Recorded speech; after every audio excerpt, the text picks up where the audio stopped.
Ouh.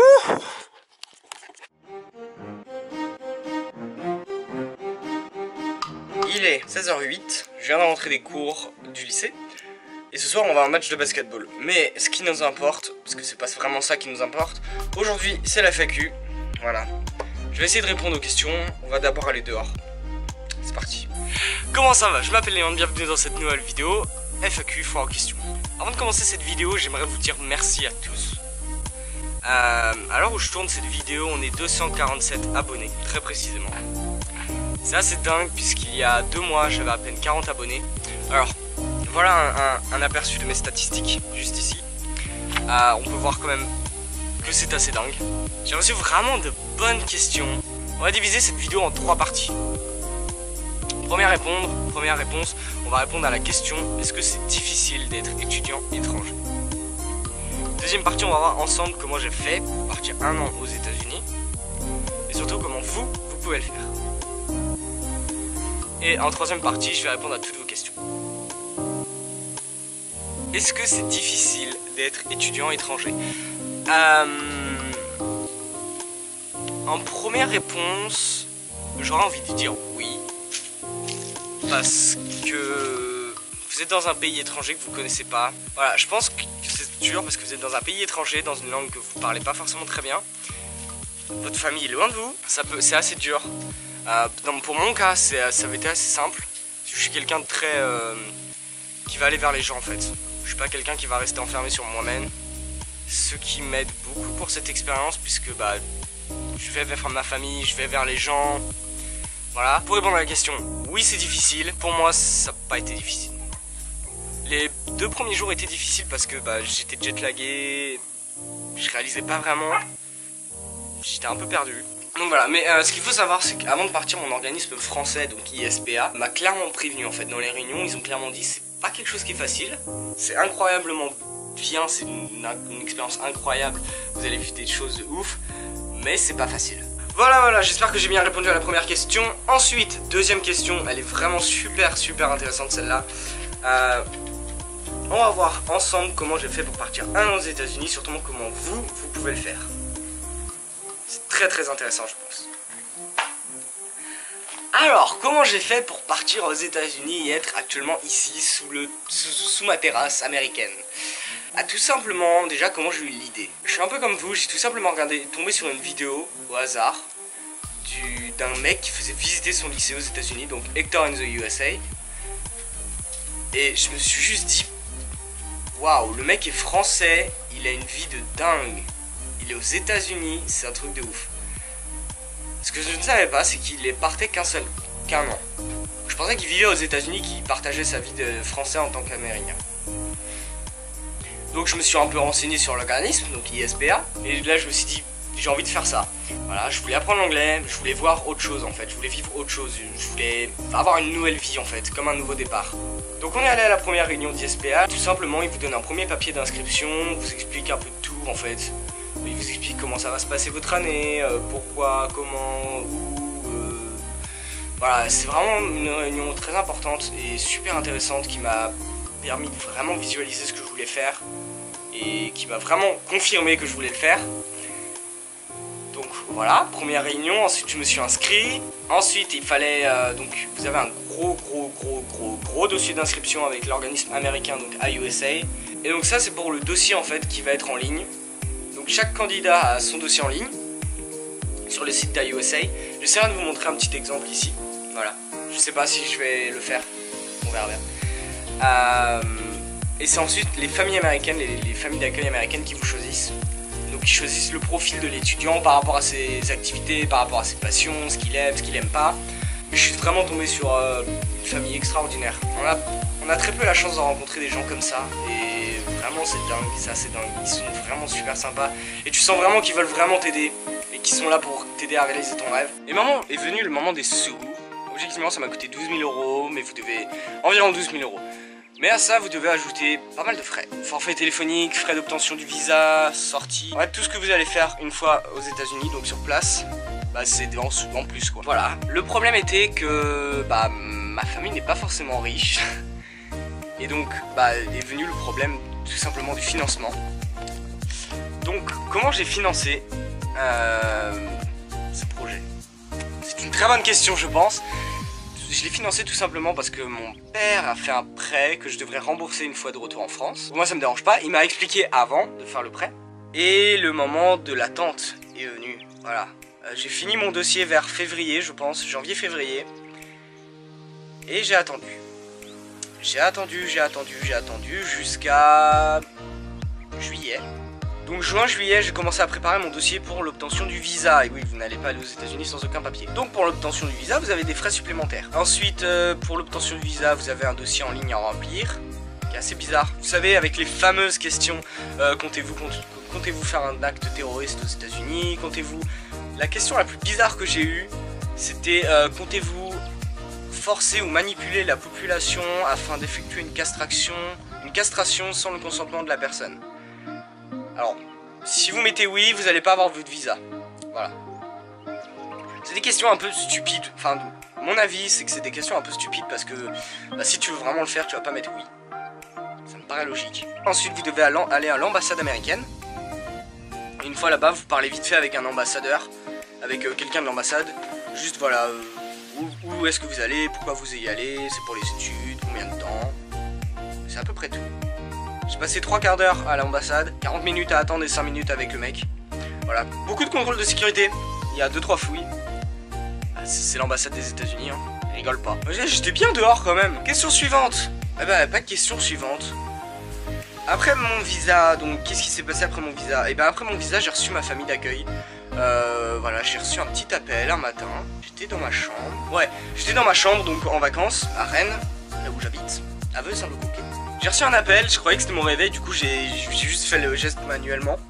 Puis bah je me suis reposé comme ça. Et là j'entends Léandre, allô, allô.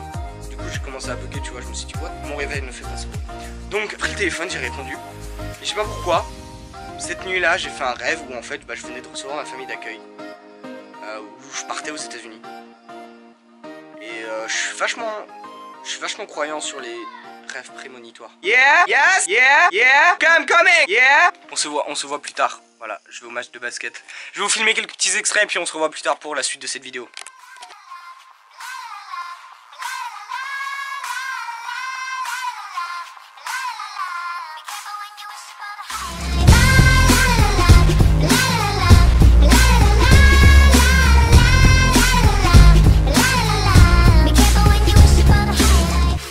Ok, alors, qu'est-ce que je racontais? Ok, le matin, j'étais en train de dire que je croyais aux rêves, tout ce qui est rêve prémonitoire et tout. Je me suis réveillé et du coup, quand j'ai répondu au téléphone, je me suis souvenu de mon rêve et je me suis dit, c'est intéressant, cet appel est intéressant. Donc je réponds au téléphone et elle me dit voilà, j'ai une famille d'accueil, blablabla. Elle me raconte un peu toute la vie de la famille d'accueil, pourquoi ils m'ont choisi, où est-ce que je vais, blablabla. Du coup, voilà. C'était ma famille d'accueil. Et une fois que tu as ta famille d'accueil, bah en fait tu rentres en contact avec cette famille d'accueil et puis bah tu reçois ton billet d'avion et puis tu pars. Voilà, après bah j'ai pris l'avion et puis le premier jour où je suis arrivé, voilà, je leur ai dit bonjour en anglais. C'était assez déstabilisant, c'était un peu bizarre quand même. Et puis bah après le jour suivant je me suis réveillé, j'étais super fatigué, du coup je suis direct allé au lit le soir. Et puis après bah voilà, c'est parti hein. Donc c'était pour la partie 2 et maintenant on va essayer de répondre à la partie 3. Donc j'avais déjà pris vos questions et j'avais déjà répondu à vos questions en texte. Du coup j'avais plus que lire mon texte. Mais vas-y, je suis dans mon lycée, je n'ai pas mon texte. Du coup j'ai que les questions, on va essayer de voir. Donc j'ai les questions ici, je sais pas si on va voir. J'ai pas les réponses, je vais essayer de faire vite fait. Alors, Maëlig Larieux, excuse-moi Maëlig, je suis désolé. Y a-t-il un gros décalage entre les États-Unis et la France niveau études? Oui, clairement. Déjà, on va reparler de mon emploi du temps un peu plus tard, mais déjà, les courses finissent à 15h15 pour mon lycée. Sinon, c'est 16h max, je crois. En fait, pour ton emploi du temps, tu choisis les matières que tu veux. Donc, si tu veux pas maths, eh ben, tu prends pas maths. Et moi, j'ai pris géométrie parce que j'aime bien la géométrie, mais j'ai pas pris d'algèbre. Si t'as pas envie de prendre histoire, bah tu prends pas histoire. Voilà. Si t'as envie de prendre, je sais pas, art 3 fois dans la journée, tu peux demander de prendre art 3 fois dans la journée. Et ensuite, est-ce que le niveau est clairement plus facile qu'en France, c'est-à-dire que ce que je vois actuellement en géométrie, je l'ai déjà vu il y a longtemps. Voilà. Merci pour ta question, très bonne question. Matisse, combien ça t'a coûté? Bah très bonne question aussi, j'ai répondu tout à l'heure mais c'est intéressant de le redire. Ça m'a coûté environ 12 000 €, mais il y a des frais supplémentaires. Merci pour ta question. Morgane Uri, ça a été dur de t'intégrer. Alors je pense que tu parles dans le lycée, et non, clairement non. C'était super simple parce qu'en fait les gens sont venus vers moi et moi je suis pas du tout timide. Donc je suis venu vers les gens, donc en une semaine j'étais à peu près pote avec tous les gens du lycée, puisque c'est un tout petit lycée. C'est un lycée familial en fait je dirais. C'est comme une grande famille, c'est assez intéressant. Merci pour ta question. Soso et Mélissa, est-ce que tes parents te manquent énormément? Bisous. Ah bah bisous à toi aussi. Je vais passer pour un monstre. Pas vraiment. Je suis pas du tout famille en fait. J'ai pas du tout le truc dans le sang de passer du temps avec ma famille et tout. Quand j'y pense, ouais. Le pire c'est surtout quand je vois des photos ou des vidéos. Ça me manque, mais quand j'y pense pas, ça va pas me manquer et j'y pense pas souvent. Parce que je suis tellement occupé ici que j'y pense pas vraiment. Merci pour ta question. Asnet, alors non. Est-ce que le changement a été dur? Le changement n'a pas été dur. Je suis tombé dans une famille, en fait, ça a marché de la première semaine. Comme pour le lycée, ça a marché dès la première semaine. Les cours, ça se passe bien. Le changement n'a pas été dur du tout. Je pense qu'il va être un peu plus dur dans l'inverse quand je vais revenir en France. Merci pour ta question. Miss Raspberry Pi. Miss Raspberry. Es-tu parti après ton bac? Non. Je suis parti avant mon bac. En fait, je suis parti juste après mon année de première en France. Et je suis au lycée actuellement ici. Je suis considéré comme en terminale. Merci pour ta question. Kate Brackett. Est-ce que tu as fait cette expérience pour savoir ton métier futur? Et penses-tu vivre aux USA? Bisous. Bisous à toi. Est-ce que tu as fait cette expérience pour savoir ton métier futur? Pas du tout. Alors pas du tout. Et penses-tu vivre aux USA? Je pense pas. Actuellement je pense pas parce que c'est assez difficile de vivre aux États-Unis. Pour avoir les papiers. Puis j'ai des amis ici, ma famille d'accueil, mais j'ai personne d'autre, donc je pense pas vivre. Je vais revenir, ça c'est sûr. Après être retour en France, je vais retourner aux États-Unis, ça c'est sûr. Je pense pas vivre aux États-Unis. Pourquoi pas l'Espagne? Merci pour ta question. Celtic LW. Salut. Déjà, est-ce que ça va? Ça va super, et toi? Tu envisages quoi comme étude après ton retour en France? Alors, très bonne question à laquelle je n'ai pas de réponse. Je sais pas du tout. Je vois pas l'intérêt d'aller à l'école juste pour un diplôme en fait. Vraiment, si je veux faire des études supérieures, c'est vraiment pour apprendre quelque chose que je veux apprendre. Donc pourquoi pas la vidéo, mais encore une fois ça coûte de l'argent. Très bonne question à laquelle je n'ai pas de réponse. Merci, tu m'as mis dans l'embarras. Merci pour ta question quand même. Kylian, Kylian. Pourquoi t'as choisi d'aller étudier à l'étranger? Et si tu peux préciser les USA? Si tu peux préciser pourquoi les US? Super question, j'adore ta question, c'est peut-être la question la plus intéressante de cette FAQ. Pourquoi t'as choisi d'aller étudier à l'étranger? Alors j'ai déjà répondu à cette question avant dans cette vidéo. J'ai envie de voir autre chose, j'étais pas forcément en bonne relation avec ma mère quand j'ai eu l'idée de ce projet. Ensuite ça s'est calmé, mais bon j'avais le projet en tête. J'avais juste envie de vivre une autre vie, de prendre un nouveau départ, de vivre autre chose, voilà. Donc je voulais pourquoi pas partir à l'étranger. Puis j'avais vu pas mal de vidéos d'étudiants comme moi, donc je me suis dit c'est vraiment une bonne idée, puis je peux le faire. Et si tu peux préciser pourquoi les US, tout simplement pour apprendre l'anglais et puis le rêve américain quoi. Les US ça fait rêver, le drapeau américain, que le matin tout le monde récite je prête la légion au drapeau américain et tout, c'est vraiment un truc de ouf. C'est vraiment un pays de malade mental, tout est plus gros aux États-Unis, j'adore, voilà. Et oui, il y a de très bons feux de camp, j'essaierai de mettre une photo ici. No, I just say I will try to put a picture, but you can say hi. Oh, hi. J'ai même un feu de camp dans mon jardin, tu vois. Un petit espace pour faire des feux de camp en toute sécurité. Antoine Gauthier. Oh, merci pour ta question, Kylian, excuse-moi. Antoine Gauthier, je suppose que tes potes de Couette te manquent. Couette-le-Bon, c'est mon lycée en France. Honnêtement, ouais, je pense que Antoine Charuel, il me manque. Je sais pas pourquoi. Je m'entendais trop bien avec ce mec. Il était génial. Il est super, ce gars. C'est plus l'ambiance, en fait, qu'il y avait. C'était pas... Je sais pas, l'ambiance en cours, l'ambiance de la classe, il n'y avait pas forcément de bonnes relations avec tout le monde, mais je garde quand même les meilleurs souvenirs en anglais du Magic System, voilà. Merci pour ta question Antoine. Sakina, après ton retour en France, resteras-tu en Bretagne? Très bonne question. Alors, ça va un peu avec la même question que est-ce que je retournerai à l'étranger, est-ce que je vais revenir en France? Je pense rester en Bretagne, vivre chez ma maman, le temps de rembourser mon père et puis après essayer d'aller vivre en Espagne, voilà. Ton emploi du temps est-il correct? Je te laisse le juger, je mettrai la photo comme voilà. Je finis à 15h15, donc ça c'est quand même pas mal. Est-ce que tu peux être en couple avec ISPA et as-tu besoin de demander leur permission? Je n'ai pas autorisation d'être en couple avec ISPA, mon organisme. Voilà, c'est interdit dans les clauses du contrat, dans les clauses du... Voilà, j'ai signé un papier disant que j'accepte le règlement. Et dans le règlement, voilà, je n'ai pas le droit d'être en couple. C'est un petit peu ballot parce que je suis un peu une star et bon, les filles me tournent autour, quoi. Comme vous pouvez le remarquer actuellement. As-tu envie de rentrer en France? Pour l'instant, non. D'ici un an, je pense que ouais, je serais super content de retourner en France, de partager mon expérience à tous les Français, je sais pas. En plus, je serais majeur, donc forcément, t'as envie de rentrer en France quand t'es majeur. Mais pour l'instant, non, je veux rester ici, profiter un max. Il y a du soleil, il y a des nanas, c'est super.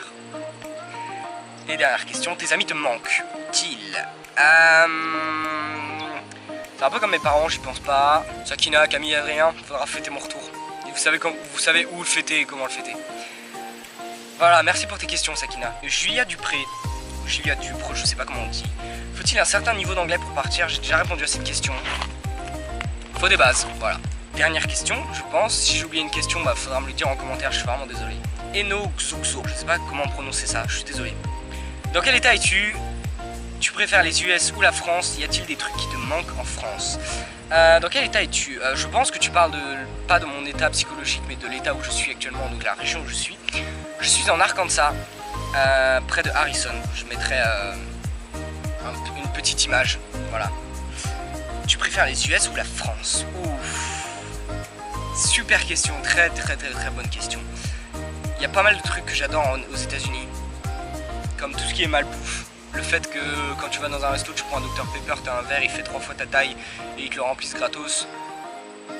Là, je préfère les États-Unis, mais je sais pas. En France, en fait, les Français sont râleurs. La mentalité française me plaît pas du tout. Tout le temps râler, tout le temps parler de politique et tout. Voilà. Y a-t-il des trucs qui te manquent? La boulangerie. Les boulangeries, ouais, ça me manque.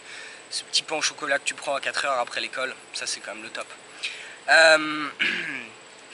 Et donc ouais, est-ce que tu préfères les US ou la France? Je sais pas, franchement je pourrais pas dire. Il y a des trucs que je préfère aux États-Unis, il y a des trucs que je préfère en France. Ben voilà, c'était la dernière question que j'ai dans ma liste. Encore une fois, si j'ai oublié une question, bah, je suis désolé. Merci pour vos questions, j'ai encore une fois... c'est assez incroyable, j'apprécie vraiment. C'est vraiment sympa de faire une FAQ en fait. On se retrouve pour une prochaine vidéo. Et puis voilà, salut!